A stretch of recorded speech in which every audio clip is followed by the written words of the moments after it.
metros. Vai sair no YouTube, tá gravando. Não, mas aí desceu um cara de 1,5 m, tipo assim, do meu tamanho, o maluco. Do meu tamanho. O cara pra correr, bro. 1,5 m é tamanho. Foi o... Não teve? Não foi, rapaz? Aí, tô registrando a reclamação da vizinhança. Vou botar no YouTube e vou mandar pra Associação dos Moradores.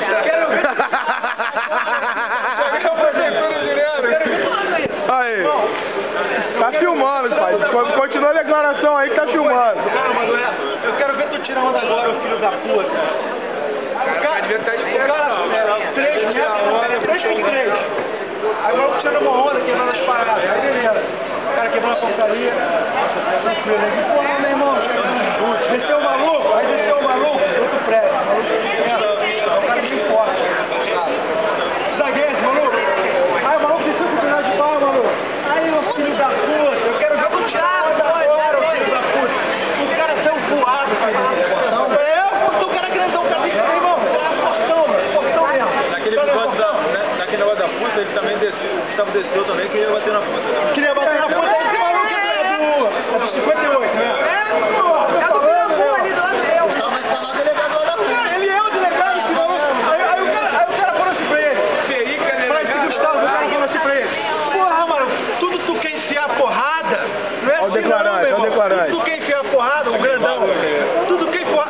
Só faltou eu gritar lá na janela. Pô, mas ele quase que enfiou porrada. Outro dia, o grandão falando pra ele, tudo quer enfiar porrada. O cara tudo quer enfiar porrada, o cara enfiar porrada na puta também, mano. No cu da puta.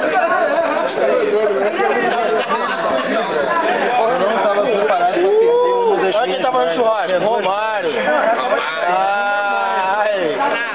Vou filmar a barriga não, senão muda a história. Ninguém vai acreditar que é o Romário. Aí. Galera do mal aí, ó. Tá filmando. Isso não é foto não, tá geral saindo na parada aí. Quem são os garotos de ouro aí, camarão? Tudo menino de ouro. Tudo garoto de ouro. Manda aí uma aí pra ficar registrada aí. Manda uma piada maneira aí, manda uma parada aí. Transformar um giz numa jiboia. É o pastor, como é que é a parada? Água com giz-boia. Giz-boia, né?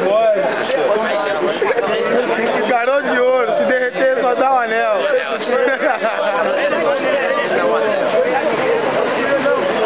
Aí, a mamãe é a criadora e a criatura. A outra criatura. Pastor. Caralho, olha pra Deus, todo preto, é o cabelo do maluco. Mas é o capacete do malandro.